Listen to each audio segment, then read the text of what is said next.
nome do Pai, do Filho e do Espírito Santo. Amém. Senhor, estamos aqui para servir e aprender com nossas irmãs e irmãos também. Quando Deus percebe que Gedeão reuniu muita gente, o Senhor disse àquele homem: a gente que leva contigo é numerosa demais para que eu te entregue Madiã. Eram os madianitas que eram inimigos do povo de Deus. E Gedeão reuniu uns 30.000 soldados. E Deus falou para ele que era muita gente que ele estava levando para que fosse vencer Madiã. Então Israel poderia gloriar-se. Claro, se nós estamos com muita gente, a gente vai dizer, conseguimos vencer e tal, ia se gloriar.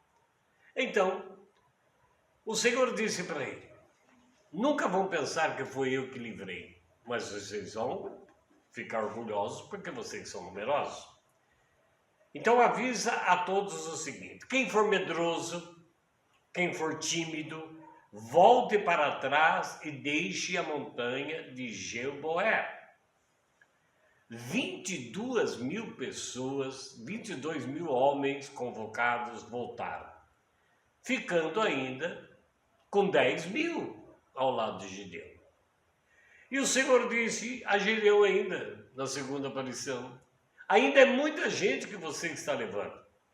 Faz as pessoas descerem na água e eu farei uma escolha. Aquele que eu disser que irá contigo, esse se seguirá, e aquele que eu não designar, ficará. Gedeão então fez descer o povo junto às águas, e o Senhor disse: coloque à parte todos aqueles que lamberam a água com a língua, como faz um cão, e de outro lado aqueles que se puseram de joelhos para beber. Ora, os números do que lamberam a água, levando a mão na boca, foi só de 300 homens. Todo o resto do povo se puseram de joelhos para beber. E o Senhor então disse ao coração de Gedeão: com 300 homens que lamberam a água, você salvará o povo de Israel, e eu te entregarei em Madiã. Palavras do Senhor. Ora, o que nós notamos aqui? É claro, se nós sabemos o inimigo que nós temos, nós vamos arrumar muita gente para nos ajudar. Então ele arrumou muita gente. Mas o Senhor foi dizendo, muita gente, vai dar confusão. Então tira os medrosos, os tímidos, os tíbios. E fez um pacto com ele. Aqueles que lamberem a água como se fosse um cão, e aqueles que fossem colocar a água na boca se ajoelhando. E sobraram somente 300 do sinal que Deus pediu. E é com esses que você vai combater os madianitas. Ora, se a gente seguir essa sequência de leitura, a gente vai notar que Gedeão levou 300 homens para a montanha, e o Senhor ainda deu para ele condições. Toquem a trombeta. Quando ouvir o sinal, toque a trombeta. E quando os 300 homens ouvirem as trombetas tocando, acendam tochas. E foi o que foi feito. Eles ficaram então ali na montanha. Quando chegou um determinado momento, as trombetas dos soldados tocaram. Todos acenderam a sua tocha.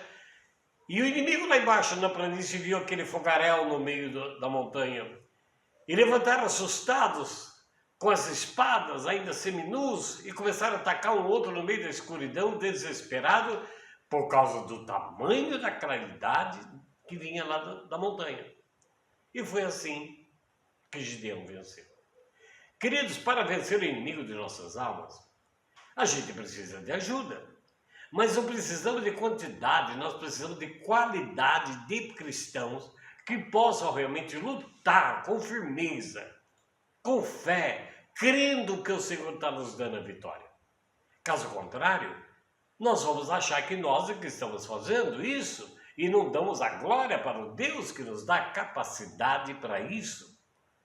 Ora, nós ficamos então observando por essa passagem de que Deus está procurando mais do que nunca, hoje, nesse tempo, guerreiros e guerreiras valentes, não apenas soldados, como dos 20 e tantos mil que foram embora, mas 300 corajosos, realmente guerreiros.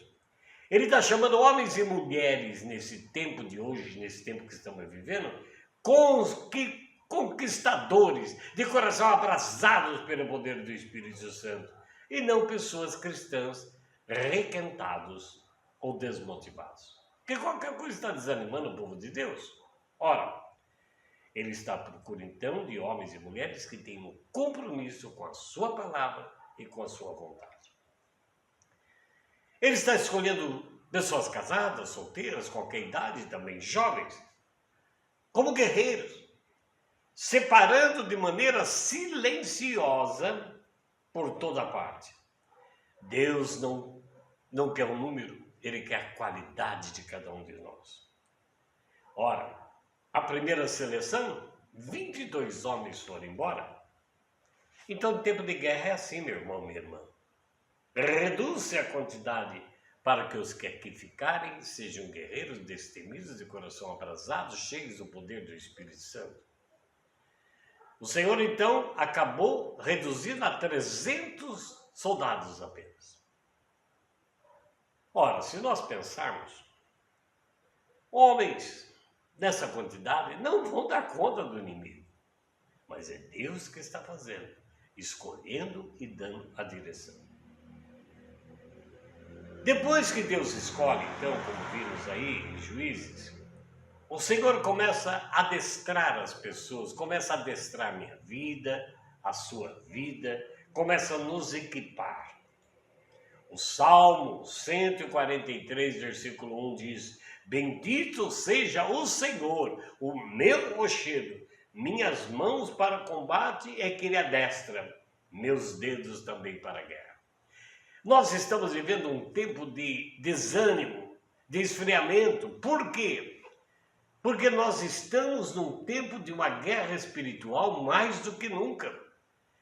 Estamos numa guerra terrível nos ares, os anjos, os demônios e nós, numa guerra desigual, porque o demônio, inimigo de nossas almas, tem conquistado muitos corações para todas as coisas mundanas, destruindo a nós mesmos. Ora, a revelação de Deus, que é a passagem que mais nos importa, está realmente no procedimento de filhos de Deus. O apóstolo Paulo em Efésios, no capítulo 5 de Efésios, está escrito que antigamente nós éramos trevas, fizemos tanta coisa errada, mas que nós somos filhos da luz, devemos nos comportar como filhos da luz. Ora, Paulo vai dizer ainda, procurai o que é agradável ao Senhor, e não tenhais mais cumplicidade com as obras infrutíferas, que não dá fruto nenhum, as obras das trevas. Pelo contrário, somos chamados a condenar essas obras abertamente, com coragem, como guerreiros e guerreiras do Senhor. E depois do versículo 14 do capítulo 5 de Efésios, há algo muito importante que serve para mim, acredito para muita gente, quando a palavra vem de Isaías 26, que Paulo está relembrando dizendo, desperta tu que dormes. Nós não podemos ficar mais nesse sono, nós não podemos ficar nessa situação letárgica, nós não podemos mais ficar ressonando, vendo as coisas acontecerem, o inimigo batendo na nossa família, batendo na nossa vida, colocando milhares de pessoas diariamente com doenças graves, perdendo a vida, desmotivados. O demônio não tem poder sobre nós. Então vamos, nós que estamos ainda em pé, como diz até o profeta, até o guerreiro diga, até o enfermo, aliás, diga, eu sou guerreiro. Desperta tu que dormes. Ora, nós precisamos então saber que a primeira coisa que faz com que eu e você tenhamos as armas para essa vitória se chama santidade. Porque pessoas que caminham deixando as obras das trevas e do pecado, as más tendências para trás, elas não viram as costas para o demônio, porque sabem que o inimigo vai nos atacar. Quando nós vemos aí o exército que eu servi, fez muito isso, saiu as tropas para poder fazer os acampamentos, mas lá atrás, na retaguarda das tropas, vinham caminhões de abastecimento, vinham outros soldados. Por quê? Se o inimigo estava sendo vencido pela ida, Poderia o inimigo dar a volta e pegar pela retaguarda. Então esses homens iam realmente defendendo a retaguarda. Então homens e mulheres de Deus não dão costas para o inimigo. É esse tipo de pessoa que Deus desconta um combate geral contra o inimigo. Então, você sabe, e podemos pesquisar isso, um soldado, ele é treinado horas e horas todos os dias. Ele é reeducado, reprogramado, recondicionado às normas do seu pelotão. Obedece o seu superior sem questionar, controla os seus impulsos, é pontual nos horários e aprende a fazer um trabalho de equipe e não isolado. Ora, a vontade de Deus a nosso respeito até em Efésios 6, versículo 10, fortalecidos no Senhor e na força do seu poder, obedientes a Ele, controlando nossos impulsos, sendo pontual e aprendendo a trabalhar em equipe, não isoladamente. Então, para isso, eu e você, meu irmão, minha irmã, precisamos ser lavados pelo sangue de nosso Senhor Jesus Cristo, para que toda situação de pecado saia definitivamente da nossa vida. Temos que avaliar o tempo que temos dedicando a Deus, avaliar que temos muita coisa a fazer para a nossa família e pessoalmente, mas avaliar qual é a nossa prioridade e quais são os valores que eu tenho para colocar em prática nessa guerra. Nós precisamos então viver uma vida de santidade, treinados agora, não como exército, mas com armas espiritual. A guerra é espiritual. Temos a guerra financeira, temos a guerra de relacionamento, porção de coisas que a gente enfrenta. Mas hoje estamos chamando para sermos treinados com armas espirituais, experimentar a vida de oração pela palavra de Deus, saber perdoar, fazer vínculos de amor, retomar relacionamentos, abrir a santidade do nosso coração para vencermos todo o mal. Precisamos então aprender a dar do que receber. Ora, foi com essa visão de um soldado romano, já que Paulo, embora fosse judeu, ele tinha o título de romano pelo seu pai, que ele traz para nós as funções da roupagem de um soldado romano para nós que somos cristãos seguidores de Jesus. As peças da vestimenta de um soldado romano, um legionário, era, em primeiro lugar, que ele está dizendo em Efésios, no capítulo 6, sobre o cinto. Capítulo 6, versículo 10 e seguintes. O cinto. O que era o cinto na roupagem de um legionário romano? Servia para dar firmeza, prender o equilíbrio de todas as peças que ele carregava no seu corpo. Na época do apóstolo Paulo, os homens não usavam calças, mas uma roupa bem folgada em cima do corpo. O cinto, então, não permitia que nenhum soldado tropeçasse na própria veste. E isso é que Paulo chama de cingir os rins. Cingir os rins. Assim é para nós hoje, mais do que nunca na vida. A palavra de Deus. Sem a palavra, nada, irmãs e irmãos, nada tem sentido. A nossa fé fica capenga, tropeçando nos trajes, entre aspas, espirituais. Vamos ficando frouxos com nossos trajes. Então o cinto é a palavra de Deus. Depois o apóstolo Paulo nos fala da couraça. Servia para o soldado romano, o legionário, proteger os órgãos vitais, como o pulmão, o coração e o sistema digestivo, toda a parte da sua frente. Para um guerreiro espiritual que nós precisamos ser, como Paulo está convidando, precisamos guardar o coração de todas as paixões desse mundo. Proteger o nosso coração de toda a paixão desse mundo. Proteger nossos pulmões espirituais, inspirando a graça de Deus sobre nós. E alimentarmos a nossa parte digestiva de uma dieta balanceada na bendita palavra de Deus. Amém? Paulo agora está dizendo sobre o calçado. O calçado, para um legendário romano, se assemelhava a uma sandália com tiras amarradas na sua canela.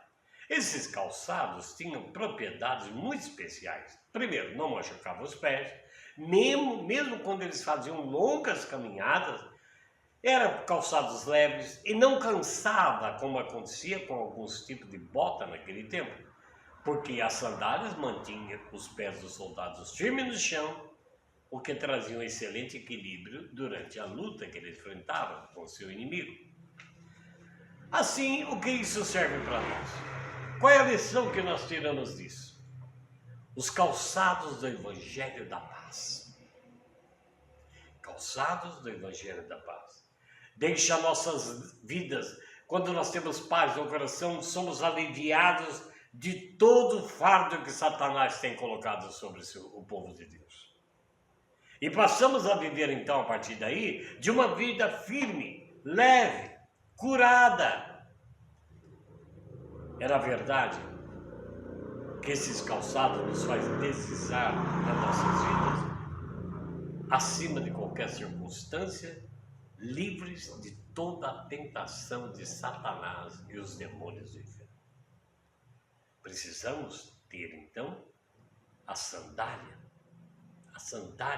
que é o Evangelho da Paz. Sem paz, nós não conseguimos vencer o inimigo. Depois, Paulo fala do escudo, que é o escudo que ele carregava. Era um elemento vital para a guerra. Os romanos utilizavam dois tipos de escudo. Um pequeno e redondo, e outro que era oval e mais comprido. A esse mais comprido, Paulo está se referindo à nossa armadura, não o redondo, mas o outro. Porque eles serviam para a defesa do soldado em diversas situações de ataque de corpo a corpo. E protegia também dos dardos que os inimigos jogavam. Esses dardos que o inimigo atirava contra os soldados romanos eram defendidos por esse escudo oval e mais comprido. E eram perigosos. Por quê? Não só feria, não só o objetivo de ferir, mas eles queimavam também. Vinham como setas de fogo. Quando acertava o escudo, ele espalhava chamas e poderiam queimar o soldado até. Mas olha a inteligência daquele tempo. Esse escudo era feito de couro, molhado antes da batalha, de modo que quando os dardos inflamados do inimigo atingissem esse escudo, fossem imediatamente apagados. Ora, daí qual é a lição que nós tiramos para cristãos então? Da mesma forma, quando nós estamos lutando com armas espirituais, essa guerra invisível espiritual que vivemos, o nosso inimigo vai tentar abalar a nossa fé, com a chama dos seus dardos, das suas mentiras, dos seus enganos. Precisamos estar, então, prontos com o escudo da fé, em posição de combate e banhado no poder e na unção do Espírito Santo. Aleluia! Para poder enfrentar. Se nossos escudos de fé estiver muito água com açúcar, muito diluído, é claro que vamos nos queimar com os dardos que o inimigo nos ataca na frente e na retaguarda. Paulo agora vem falar do capacete. O capacete de um soldado romano era um traje, um item do traje romano feito de ferro para proteger a cabeça e evitar acidentes fatais. Ora, na nossa armadura de cristãos, então, o capacete da salvação é a base. Eu creio na minha salvação. Ele é a fonte, ele é o nascente da minha vitória contra os ataques do inimigo. Sem a convicção da salvação, sem uma mente renovada, nunca conseguiremos, irmãos e irmãs, fugir das acusações e das mentiras do inimigo. Ele vai atacar a nossa mente. Então precisamos estar revestidos com o capacete da salvação. Base, a nossa base, a nascente da vitória. Eu creio, nada me atingirá. O Deus do impossível está comigo. Porque então nós não vamos conseguir fugir das acusações, das mentiras, das ilusões que o inimigo vai fazer em nossa cabeça. São armas de combate que nós devemos ler Efésios capítulo 6, versículo 10 e seguinte, e pedir ao Espírito Santo muito mais do que minhas palavras, que nós realmente entendamos e discernimos o que nós estamos fazendo. Por último, Paulo vem falar da espada. Olha, ele já falou coisas maravilhosas para nós nessa passagem, que você pode reler e pedir discernimento ao Espírito Santo e sabedoria. Falou do escudo, falou da couraça, do calçado. Foi enumerando, comparando a nossa vida espiritual, com o cinto também, com o soldado romano, porque ele conhecia muito bem. Falou do capacete, que protegia os acidentes fatais do soldado, e o capacete da salvação, que é a base e a fonte da nascente da vitória na minha vida e na sua, para nos proteger de toda mentira e toda ilusão que o demônio coloca em nossa mente. Agora ele fala da espada. A espada era curta, que nem um sabre. Era muito curtinha, não é essa espada de esgrima que a gente vê por aí. Porque eram usadas no momento de defesa e do ataque pessoal.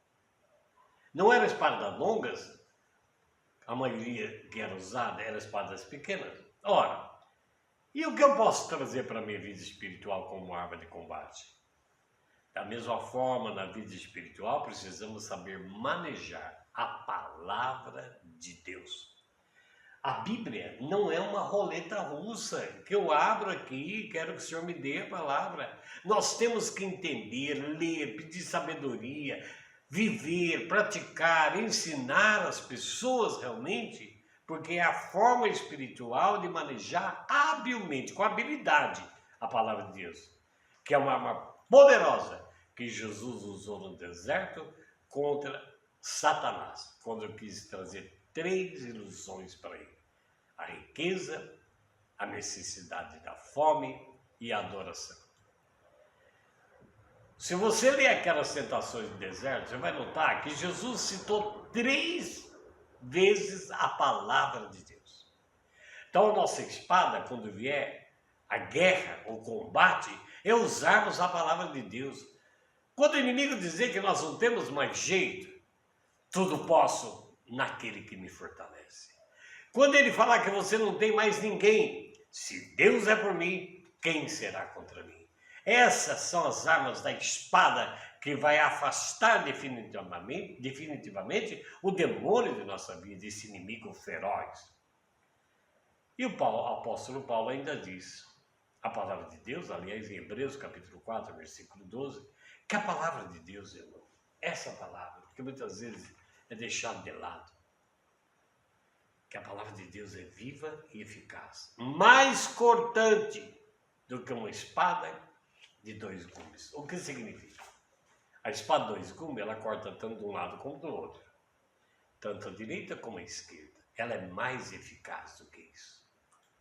Meu querido e minha querida, eu sou fruto de uma renovação carismática católica pela qual eu me converti, em que a Bíblia, e essa já é a 4ª minha, de tantas folhas saindo, de tanta ousada, e já está na hora de trocar. A palavra de Deus é que mudou a minha história e continua mudando apesar de minhas fraquezas. Sem a palavra de Deus, nós vamos ter argumentos, nós vamos ter ensinamento de tantas coisas que não vai nos levar a nada. Só a palavra de Deus pode mudar a nossa história e a nossa vida. Então, por isso que ela é viva. Se você ler qualquer versículo da Sagrada Escritura, e amanhã for ler de novo, tem algo diferente que Deus vai te mostrar, por isso que ela é viva. Ela é eficaz porque ela cumpre na nossa vida o que o Senhor nosso Deus e o que Jesus nos disse pela sua santa palavra. E eu sou fruto dessa renovação que nós carregamos a Bíblia em todos os lugares. Agora puseram no celular. A gente não sabe se a pessoa está vendo algum WhatsApp ou se está lendo a Bíblia. Mas carregue a sua palavra se for preciso. Abra na praça, onde você sentar. Leia alguma coisa, leia em casa. carregue a palavra de Deus para que Deus coloque dentro do nosso coração aquilo que Ele quer de nós e quais são as armas que temos de defender nesse mundo hostil que o demônio está fazendo conosco. O que eu observo, e quero aqui partilhar, não sei se concordam, que nós estávamos andando em terra firme. De repente, as atrações do mundo, as novidades, nos fez caminhar por um barro. E nós não percebemos que era um sumidouro, que foi realmente nos puxando como areia movediça, vai afundando aos poucos a nossa vida. Começamos então a carregar peso da discórdia, das lágrimas, das enfermidades, das lutas diárias, e foi tomando um peso muito grande sobre nós. E Jesus sabe disso. Que você lembra que numa das suas palavras ele disse: coloca sobre mim seus fardos, o peso que você carrega, e tome o meu. Quando percebemos, estávamos enterrados nesse fosso de lama, de areia movediça, quase nos cobrindo, e muitos foram cobertos. Não conseguiríamos mais olhar para o caminho da luz, reclamamos, murmuramos, ficamos chorando, só vamos pedir sem agradecer. E Deus está contando conosco que é para pedir sim, mas agradeço antes de ter recebido, diz a palavra. Porque nós temos que saber lutar. Que inimigo é esse que ataca a minha família, ataca o seu filho, o seu neto, meu neto, minha filha, ataca as pessoas da nossa casa, o marido, a esposa, o cunhado, a cunhada, minha irmã, meu irmão? Que bagunça é essa que as famílias nem se falam porque estão sendo atacadas para que nós, que ainda estamos um pouquinho em pé, também caiamos, afundemos no desespero, nas lágrimas? Não, meu irmão, minha irmã. Nós somos intercessores da batalha final da vinda de Jesus Cristo. Precisamos usar, então, de todas as armas possíveis para afastar definitivamente o poder de Satanás, como se ele tivesse, e tem, porque Jesus é que diz que ele veio ao mundo para roubar, matar e destruir. Destruir a nossa família, separar pessoas, não se falam mais, não se visitam mais. Por quê? Conseguiu rachar no meio a criatura do Criador, como fez com Eva e Adão. Continua fazendo isso, mas nós não. Nós precisamos perdoar as pessoas, nós precisamos pedir perdão às pessoas, nós precisamos trazer a santidade e buscar na palavra as armas necessárias para vencer o maligno, os espíritos mentirosos que nos rodeiam, que nos adulam, que nos trazem uma ilusão muito grande, às vezes dentro da própria religião. Achamos que está tudo bem, começamos a idolatrar pessoas, achando que aquelas pessoas é que vão nos salvar. Não! Não é o cantor que é padre, é leigo, não é aquele que prega bem, não é aquele que fala bem. Quem nos salva é o Senhor Jesus Cristo, aleluia! Aquela pessoa é instrumento. Se ela não toma cuidado, ela vai sendo iludida que ela é a tal, que ele é o tal, e começa a engrandecer, vem para o ego, o egocentrismo, a vaidade, e acabam repetindo coisas, e vão sumindo das nossas mídias. Por quê? Por quê? Porque, na verdade, saíram do padrão da palavra de Deus. Saíram do padrão da unção que o Espírito Santo nos dá pela palavra de Deus. Amados irmãos, irmãs, dentro da nossa casa, o inimigo conseguiu entrar. Se o Papa já disse, um dos nossos papas queridos, que Satanás entrou dentro da igreja, imagina na nossa família, no nosso grupo de oração, na nossa pastoral. Que confusão, as pessoas não vão mais, criticam, perderam a unção, perderam a vontade, não se formam, acham que já sabe tudo, todo mundo acha que já reza em língua, já basta, e por isso que o inimigo tem pego, ele não consegue saber a oração em línguas, ele não sabe o que você está dizendo, mas ele vai rodear por outras. Como diz São Pedro, rodeio como leão feroz, esperando uma dica para nos pegar. Porque estamos perdendo a esperança e a confiança. Eu quero deixar esse recado para nós. Mais do que nunca, no meio de um turbilhão que nós estamos vivendo de ideologias, de leis, de tanta confusão religiosa, nós precisamos nos colocar como humildes servos do Senhor, como era a igreja primitiva. Talvez você não precisa voltar lá em Atos 2. Talvez a igreja primitiva, entre aspas, seja como era a sua vida no grupo de oração.